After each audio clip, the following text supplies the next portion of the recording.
Hola, hola, bienvenida y bienvenido a otro video aquí en el canal de DevHack. Gracias por seguirnos, por suscribirte, por darle like, porque yo creo que lo has hecho. Y si no, pues suscríbete, comparte este video o alguno de nuestros videos, tenemos más de 150 videos hablando de Kotlin, hablando de Firebase, hablando de Google Cloud, hablando de AI, hablando de Machine Learning. O sea, hay muchos videos de diferentes temas para que puedas aprender, puedas agregar más experiencia y conocimiento a tu vida profesional. También recuerda visitar nuestras redes. Ve a nuestra página de devhack.co y ahí vas a encontrar enlaces a nuestro podcast. Tenemos también más de 130 episodios en podcast. También hablando de ingeniería de software, de arquitectura de software, de microservicios y nuestra última temporada de AI y Machine Learning.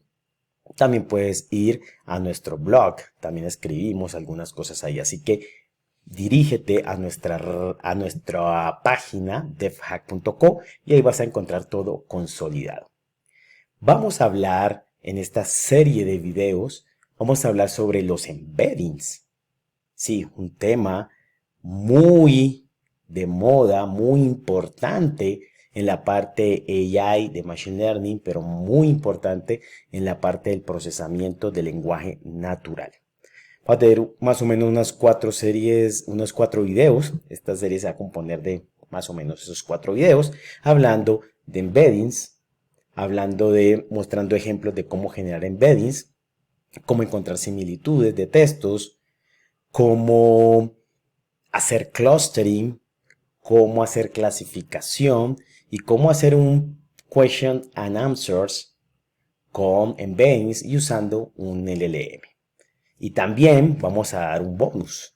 Vamos a hablar de cómo y hacer ejemplos de cómo guardar estos embeddings en una base de datos, luego cómo consultarlos, cómo hacerlo esto con Firestore. Sí, con Firestore es posible. Y así vamos a ir agregando a este tema muy interesante. Por ahora, esos serán los videos, así que dale like, suscríbete y empecemos. Vamos a hablar en este primer video sobre el poder de los embeddings. Vamos a hablar qué es los embeddings, en qué consiste esto. Así que vamos a verlo. Sabemos de que de pronto puedes estar escuchando, o tú puedes estar escuchando mucho de estos temas sobre Machine Learning, AI, y pues sí, ¿qué hacemos? O sea, es algo que está impactando mucho, no solo la parte de tecnología, sino que está impactando a partir de esto, de esta tecnología está impactando muchas otras áreas. Entonces podemos ver que el Machine Learning, que el AI está impactando temas de procesamiento de imágenes. Y esto pues ayuda en muchas áreas, en la clínica, en los bancos, en muchos eh, vertientes de la industria, pues el procesamiento de imágenes está cautivando y creando nuevas cosas, acelerando procesos y pues agregando valor a los usuarios que usen un procesamiento de imágenes. Pero también lo podemos ver en temas de bioinformática, en reconocimiento de speech, o sea, de poder tener un audio y poder reconocer esto y pasarlo a texto. Esto también ayuda mucho en call centers y los call centers pues funcionan en muchos lados, ¿no? En muchos sistemas y en muchos verticales de industria. Lo mismo sistemas de recomendación. Nosotros ya es transparente ver el uso del Machine Learning, el uso de AI, porque las aplicaciones que usamos día a día están usando estas tecnologías. Aplicaciones de redes sociales, los buscadores, aplicaciones de streaming, muchas, pero muchas aplicaciones para obtener recomendaciones médicas, citas médicas, todo esto ya usa algún componente algún área, subárea del Machine Learning y de inteligencia artificial. Pero vamos a enfocarnos en lo que es el procesamiento del lenguaje natural. También lo puedes conocer como PLN o en inglés como Natural Language Processing o sus siglas NLP. Y te voy a hacer algunas preguntas acerca de cómo nosotros los humanos hacemos estas tareas o actividades. ¿Cómo sabemos si una oración es afirmativa o es negativa o es una pregunta? De pronto por su acento, de pronto por el orden de sus palabras, pero ya nosotros podemos reconocer eso, pensando solo en el lenguaje natural, ¿no? ¿Cómo saber cómo se siente alguien basado en una expresión? Entonces, cuando una persona nos dice algo, podemos detectar si está enojado, si está feliz, si está triste, o sea, si tiene algún sentimiento, podemos detectarlo por lo que nos dice, solo pensando en lo que nos dice, en la frase, en lo que nos está diciendo, o en lo que nos escribe y leemos, ¿no? ¿Cómo podemos detectar una marca en una oración? O sea, ¿cómo detectar de que están hablando de una marca como Coca-Cola, una marca como Google u otra empresa, o están hablando de una persona, un nombre específico, pero también ese nombre específico es alguien famoso, Shakira, Juanes, yo qué sé, o es una banda famosa, YouTube? ¿Cómo podemos detectar eso? Pues somos humanos, vemos una oración y porque sabemos que eso puede ser una entidad y que es conocida, pues podemos detectarlo, ¿no? ¿Y cómo podemos obtener o entender esa oración qué gramática tiene? Entonces, cuando nosotros nos hablan, pues sabemos que, o leemos algo, pues sabemos que nos están hablando en presente, o nos están hablando en pasado, o nos están hablando en presente continuo, o nos están hablando en pasado perfecto y en muchas gramáticas que existen. ¿Cómo lo sabemos? Pues porque sabemos de lengua natural, desde si es nuestro lenguaje nativo, como el mío español, pues conozco cómo es la gramática y cómo funciona esto. Entonces puedo detectarlo y puedo con esto interpretarlo, porque sé que me está hablando en pasado o que está haciendo algo precisamente ahora o que hará algo, ¿no? Pero la gran pregunta aquí es, ¿cómo la máquina puede hacer esto? Lo que para nosotros es muy normal, muy común de hacer y detectar este tipo de cosas, como la máquina lo hace. Y es ahí en donde nace esta subárea del Machine Learning. AI, todo Machine Learning, y es una subárea del procesamiento del lenguaje natural.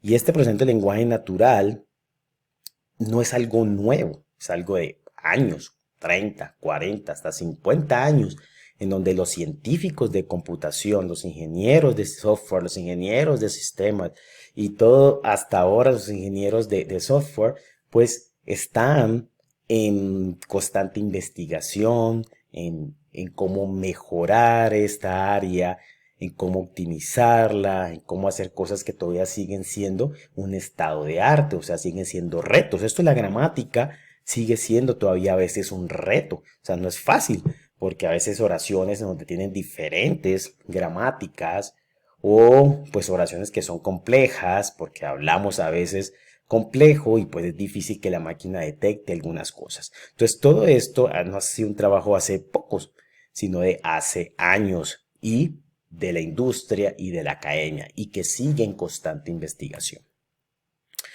Y hablemos un poquito de los embeddings. ¿Por qué es importante? ¿Por qué quiero hablar de estos embeddings? Y es algo que ha revolucionado toda esta parte del procesamiento del lenguaje natural. Primero, el nombre de dónde viene ese embeddings. A muchos les hablo, ¿sabes sobre embeddings? Y dicen, ah, sí, es sobre embeber o incrustar algo en la página, en una página web o en una aplicación. Y sí, o sea, tiene algo como que embeber. Y claro, viene de esa palabra, pero en el contexto del Machine Learning. ¿Qué es embedding? Es embeber una palabra o unos caracteres o una frase dentro de un vector. Por eso se embebe eso en un vector. Pero algo importante es que este vector tiene que ser numérico. ¿Por qué? porque las máquinas entienden números. Las máquinas predicen, ¿sí? Y entienden de pronto que esto es una gramática, o que esto es una marca, o que esto es una cosa, lo otra, o pueden predecir qué palabra puede ir a continuación de otra, pero todo esto es algo estadístico. Así que esto pues tiene que ser convertido el texto a números para que la máquina lo entienda. Un poquito la historia de esto es que en los años 90 ya se hablaba de modelos basados en vectores, pero se usaba más en temas de la estadística, en el tema de semántica distribucional y algunas cosas. O sea, pero digo, no es nuevo estos conceptos. Luego se habla en el 2003 algunos papers acerca de cómo poder llevar una palabra y poder hacer estos embeddings, o sea, convertirlo a números para poder que pues un modelo pueda entender esto y entrenar un modelo para que pueda entender esto. Luego, algo interesante viene hasta el año 2013, en donde Google lanza algo llamado Word2Vec. Y este Word2Vec es una forma de llevar como Word to Vector, o sea, una palabra a un vector.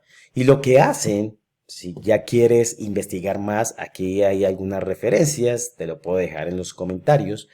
Y al final lo que pueden hacer, descubrir, basado en una red neuronal, es poder convertir una palabra, unos caracteres o una frase en un vector numérico. Pero ¿por qué ahorita esto se ha vuelto mucho más importante y relevante? Es porque a partir de esto podemos embeber cualquier palabra, cualquier frase, y una vez embebido en un vector numérico, pues podemos hacer operaciones a estos vectores. Operaciones matemáticas a estos vectores. Y cuando hablamos de matemáticas, hacer operaciones de suma, de resta, de seno, de coseno, o una distancia euclidiana, porque al final ese vector se puede diagramar en un plano cartesiano, ¿no? Este vector tiene múltiples dimensiones. Para poder verlo en un plano cartesiano, pues tenemos que llevarlo a 2 o a 3 dimensiones, pero esto puede tener hasta 700, 1000, 2000 dimensiones, este vector. Pero lo interesante, como digo aquí, es que podemos aplicar operaciones matemáticas. ¿Y esto a qué nos va a llevar? A que si podemos hacer una suma entre estos vectores, pues podemos obtener otro vector, y ese vector va a tener una similitud, o va a tener una similitud o algo coherente semánticamente. Esta palabra es importantísima, semánticamente. ¿Por qué? Porque va a medir las distancias, ejemplo, se podría hacer entre vectores para ver si una palabra, una frase es similar a otra, pero basado en la parte semántica. Y eso es muy importante. Semántica es basado en su significado. No simplemente es la similitud estricta, es el match estricto de que yo digo hola y encuentra hola. Eso lo podemos hacer. Pero que yo diga hola y que otra frase muy cercana sea muy bien. ¿Y tú cómo estás? Eso es la gran revolución aquí con los embeddings. Poder tener esa similitud semántica, operaciones, y al final tener otra frase o palabra también similar o con una coherencia semántica. Mira, en este caso, tenemos la palabra rey, tenemos la palabra hombre. Si a rey le restamos la palabra hombre, pues quedaría como un rey, pero no sabemos qué es, ¿no? O sea, pues le quitamos el hombre. Pero además le agregamos mujer. Entonces, ¿qué pasaría ahí? El resultado sería reina. ¿Sí? Este tipo de cosas se pueden hacer, pero lo que más se usa ahora es para una similitud semántica. Entonces, mira que aquí ves que está graficado en un plano si acaso XY, y que las distancias, si los graficamos esos embeddings, los llegamos a graficar, podemos ver que las distancias entre estas palabras pueden ser cortas. ¿Listo? Ejemplo, te voy a dar otro ejemplo. Imagínate que hablamos de fútbol, entonces hablamos que el equipo de Colombia la selección Colombia es una de las mejores del mundo en fútbol. Y si hablamos, tenemos otra frase que Cristiano Ronaldo es uno de los mejores jugadores de la historia. Y tenemos otra frase donde dice, mi hijo le encanta jugar fútbol todas las tardes. Y tenemos otra frase que dice, mi hermano le encanta programar en Python. Si logramos convertir estos embeddings, o sea, a vectores numéricos, y luego hacer operaciones con ellos para encontrar una similitud semántica, vamos a ver que en las tres primeras frases van a tener una similitud. ¿Por qué? Porque están hablando en contexto de fútbol, de un deporte. De pronto si hay otra oración que diga Michael Jordan fue uno de los mejores jugadores de la NBA, podría tener una relación también muy fuerte con las otras frases que hablan de algún deporte. Pero el de programación, si llegas a hacer esta evaluación semántica, de similitud semántica, vas a ver que está más lejos, o sea, está muy lejos de las otras frases. ¿Por qué? Porque no tienen nada que ver con estos contextos de las otras frases, ¿sí? No sé si ahora me hago explicar mejor con estos otros ejemplos. Entonces existen formas muy sencillas de aplicar estas distancias entre estos embeddings. Puedes hacer una distancia euclidiana, puedes usar producto punto o puedes usar algo que es una distancia basada en coseno. Aquí están las operaciones, eso lo puedo hacer en Python o existen librerías para hacer eso y lo vamos a ver, en el cual pues te hacen ya la tarea, ¿no? Y con esto podemos encontrar esa similitud entre esos vectores y esa similitud, recuerda, va a ser basado semánticamente. ¿Por qué esto ha sido una revolución ahora? Porque ahora podemos tener el cómputo para esto. Esto ha avanzado tanto que hacer embeddings de millones de datos es muy rápido hacerlo y tener vectores de 700, 1000, 2000 dimensiones es muy fácil hacerlo, es barato, es rápido, entonces esto ha revolucionado mucho.